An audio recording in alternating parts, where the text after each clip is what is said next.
rappers, they're getting killed, they're getting shot and whatever. You ever afraid that any of that could ever happen to you? It could happen to anybody. When Durk said he had no idea how real things were about to get, he wasn't exaggerating. The threat wasn't just some random enemy lurking in the streets. It was sitting quietly inside his own camp, waiting for the perfect moment to strike.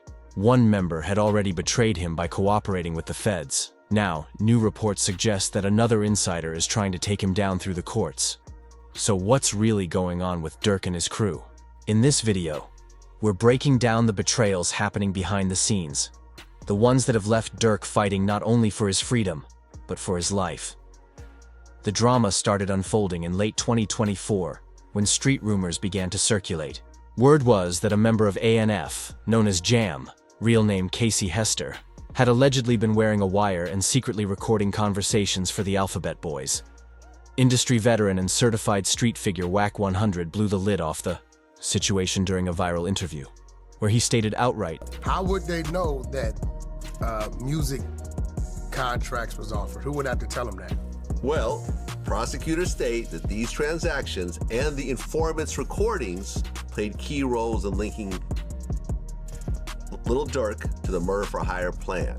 There's a guy named OTF Jam that was wired. According to street sources, Jam had previously served a 12-year sentence for an attempted murder before being released in 2022. Right around the same time Durk was allegedly plotting a hit on rival rapper Quando Rondo. The timing raised serious suspicions, and Wack 100 didn't hold back. He kept the tea spilling, adding more fuel to an already blazing fire. 100 kept the tea spilling. Very ironic name. Jam Now got you him put in a everyone in a jam. jam. Did 12 years. 12 got years. out, interviewed, said he kept it real, brought him cars, gave him 50,000. Right. This. The story truly caught fire when DJ Academics, hip-hop's top instigator, brought attention to an old interview where Jam allegedly claimed that Lil Durk hooked him up big time after his release. According to Jam, Durk blessed him with a house, a car, and $50,000 in cash the moment he touched down. Yeah. I'm saying, like, that's bro. I'm saying, my whole time in jail, that stayed, bro. Like, before the money, you know what I'm saying? That was bro. This whole narrative of betrayal hit differently in the rap world, where the street code reigns supreme and snitching is considered the ultimate act of treason. Once the allegations surfaced, the internet exploded, turning Jam into an instant meme.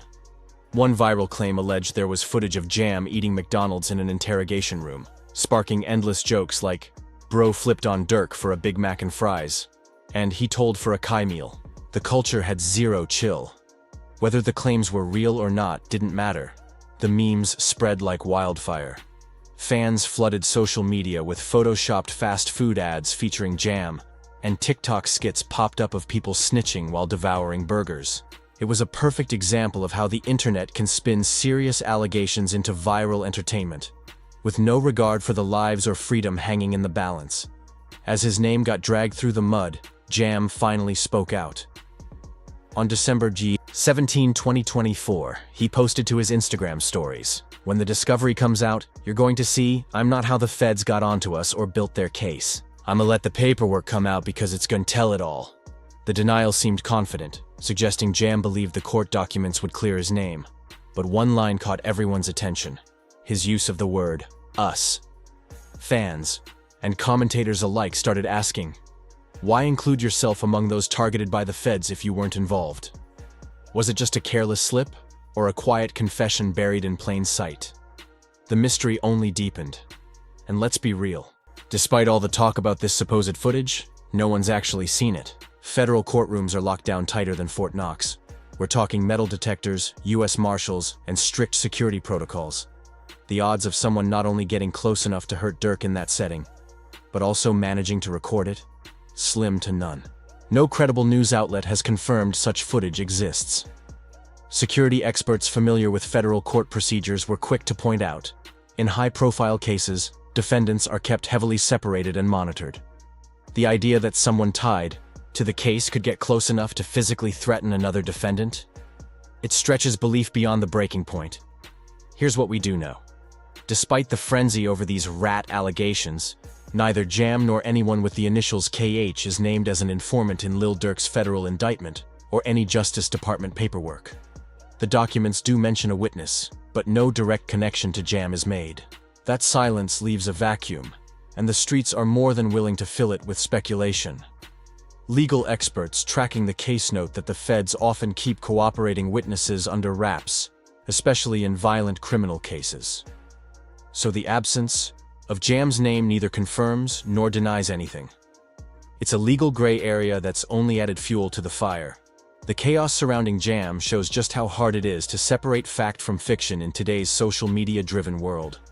Especially when it comes to active court cases. Twitter, Instagram, and TikTok can spread unverified claims at lightning speed.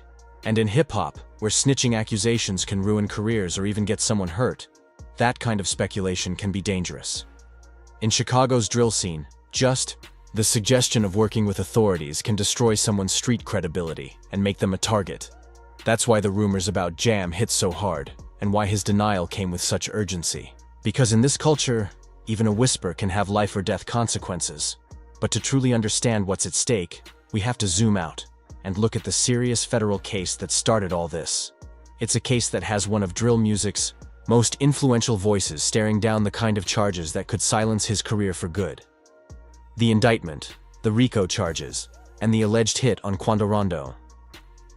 October 25, 2024, the rap world was shaken when news broke that Derek Banks, known to the world as Lil Durk, had been arrested by federal agents near Miami International Airport.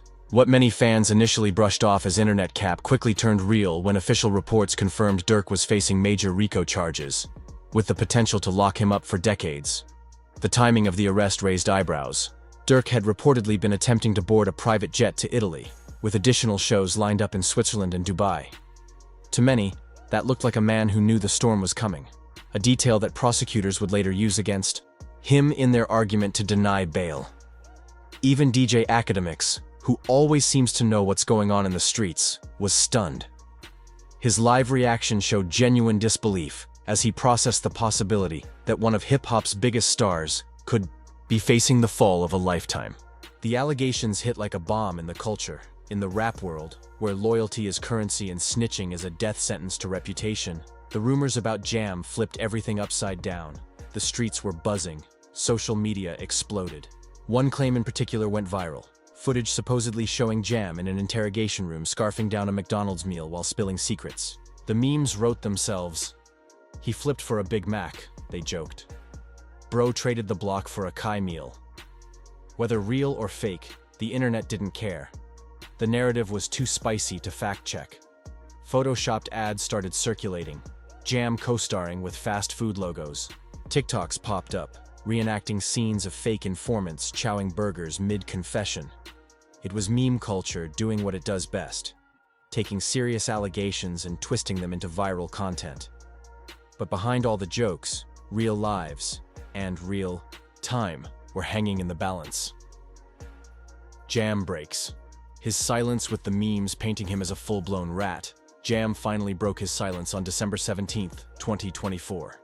He jumped on Instagram stories and said, "When the discovery hits, you'll see I ain't how the feds built this case. I'm letting the paperwork speak." It was a denial, but a careful one. One line made everyone pause.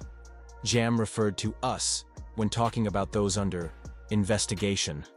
That one word, us, set off alarms. Why would someone supposedly cooperating with the feds include himself among the targets? Was it a slip or a tell? The streets dissected every syllable. The conspiracy gears kept turning. But here's the cold truth. Nobody has seen that alleged footage. No courtroom video, no leaked surveillance, just smoke and speculation. And considering how airtight federal courts are, with metal detectors, armed marshals, and surveillance everywhere, the idea that someone smuggled out video of Jam confessing over fries feels like a stretch. So, what's real? According to federal documents and court records tied to Lil Durk's indictment, Jam isn't named. Neither his name nor the initials KH appear as cooperating witnesses. There is mention of an unidentified witness, but no solid link to Jam. That ambiguity left the door wide open for speculation to run wild. Legal experts weighed in, noting that in high-stakes federal cases, especially ones involving murder or gang violence, the feds intentionally keep names hidden. Whether that's to protect informants or maintain leverage, it means public documents rarely tell the full story. Why this is more than internet. Gossip in the drill scene, a whisper of cooperation is enough to end careers or lives. The narrative against Jam, even without proof, carries serious weight. Because in this culture, once someone is branded a snitch, the stain is often permanent. But to understand why the internet latched on so hard, and why the stakes are so high, we have to dive into the case that ignited this firestorm. The indictment that shook the rap game, it all came crashing down on October 25, 2024, when Lil Durk, real name Derek Banks, was picked up by federal agents near Miami International Airport. At first, the streets thought it was just another rumor, but this time it was real, and deadly serious. The feds had dropped RICO charges on one of drill music's biggest names. Durk wasn't alone. Alongside him were 5 alleged members of his OTF circle: Kavayan London Grant, DeAndre Dantrell Wilson, Keith Jones, David Bryan Lindsay, and Asa Houston. The charges? Murder for hire, conspiracy, use of a machine gun resulting in death. These weren't just rap beefs gone bad. These were federal-level executions with potential death penalty sentences. At the heart of the case, an alleged retaliation plot for the 2020 murder of Durk's close friend and rap partner, King Von. The alleged hit on Quando Rondo. According to the feds, Lil Durk was seeking revenge. The target? Quando Rondo, the Georgia rapper linked to Von's death. Authorities say Durk promised money and music opportunities to anyone who would take Quando out. On August 19, 2022, the plan went: live at a gas station near LA's Beverly Center. But Quando survived. The bullets instead hit his cousin, Savoya Lul Pab Robinson, killing him instantly. Pab wasn't just some sidekick. He was a 24-year-old entrepreneur running a trucking business and a Frenchie breeding company. According to prosecutors, he became collateral damage in a war that wasn't his. At the time, the shooting was brushed off as random, but behind the scenes, federal agents were connecting the dots, tracking travel itineraries, credit card purchases for ski masks and hotel rooms, and digital communication trails. They built a 230-gigabyte case, including 20,000-plus pages of documents and videos. The feds had been working in silence for 2 years. Durk's legal nightmare grows after his arrest. Durk pleaded not guilty. His legal team came armed, $1 million in Sony cash, $2.3 million in property equity. But it wasn't enough. The judge saw him as a flight risk, especially since he was grabbed trying to board a private jet to Italy, with follow-up trips booked to Switzerland and Dubai. Bail denied. The walls kept closing in. By December 2024, prosecutors suggested Durk might be tied to another murder, this time in Chicago. The victim? Stefan Mack, a known gangster disciples leader. This potential link was part of a tangled web of retaliation, stemming from the murder of Durk's brother, D. Thang, in June 2021. No charges yet, but the suggestion alone deepened the government's portrait of Durk as someone who settled pain with hits.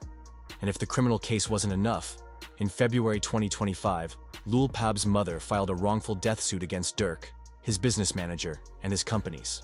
Now, Durk was fighting on 2 legal fronts: civil and criminal. The weight of it all pushed the trial, originally scheduled for January, to October 14, 2025.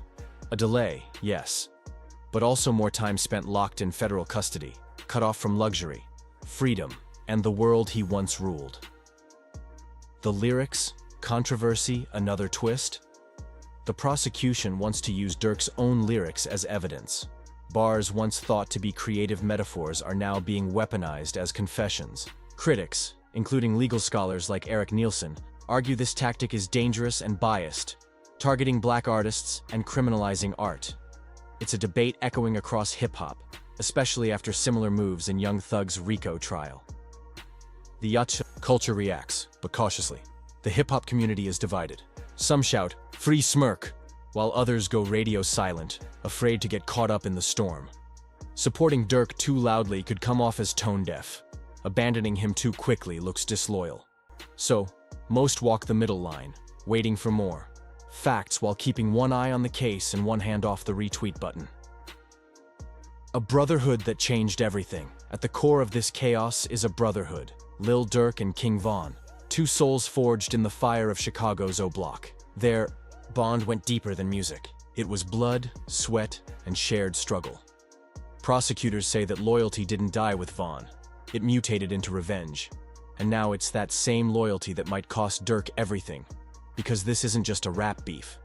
This is a federal case with bodies, timelines, and paper trails.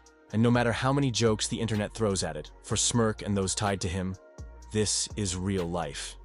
In the heart of Chicago's South Side, a place known as O Block stands not just as a housing project, but as a cornerstone of drill culture.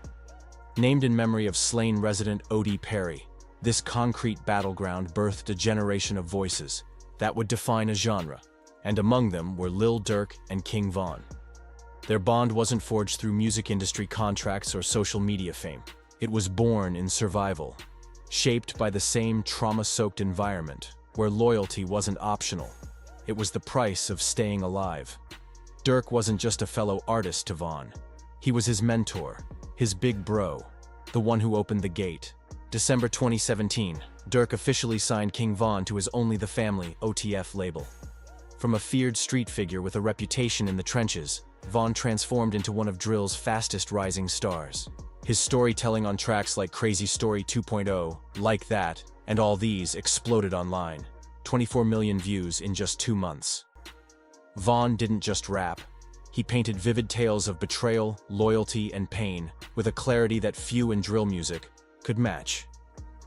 Off the mic, their bond was just as authentic. Interviews showed Durk often laughing about Von's sharp wit and fierce loyalty, calling him generous and real. Von, on the other hand, gave Durk his flowers every chance he got, publicly thanking him for giving him a way out of the streets. But on November 6, 2020, everything changed. That night, outside an Atlanta hookah lounge, King Von was gunned down during a confrontation involving Quando Rondo's crew. Surveillance footage showed Von initiating a fight with Quando, but it ended with Rondo's associate, Timothy Lul Tim Leaks, pulling the trigger. Von was struck multiple times and later died from his injuries. The footage flooded the internet. Millions watched his final moments. There was no time to grieve in private. Not for his fans. Not for Lil Durk. Durk found out about Von's shooting in real time, while on Instagram Live. As fans flooded the comments with "Von just got shot," he abruptly ended the stream, clearly rattled. Hours later, he posted a raw, painful message. On Instagram, "My twin gone. I love you, baby bro. Droy." In his 2024 song Old Days, Durk peeled back the curtain on the toll Von's death took on him. One bar in particular hit hard. "The autopsy of Von body had me coughing up my vomit." It wasn't just the loss. It was the viral circulation of graphic autopsy photos that ripped open the wounds for everyone who loved Von. These disturbing images violated Von's dignity and deepened the pain for those closest to him. As time passed, grief morphed into pressure. A social media movement called Slide for Von took off, demanding Durk retaliate. Fans, many of whom had never stepped foot in a rough neighborhood, pushed for revenge like it was a trending hashtag. Durk responded in 2022 with the track Slide for Von, acknowledging the online noise.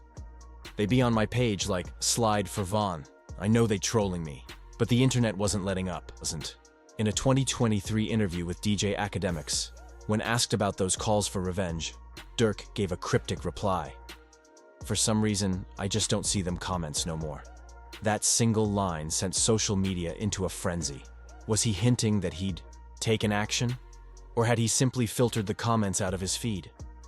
No one knew. But speculation exploded. Then came a twist no one saw coming. Federal prosecutors now allege that Durk did act on that grief. According to them, he placed a hit on Quando Rondo, which eventually led to the August 2022 shooting of Rondo's associate Lou Pab.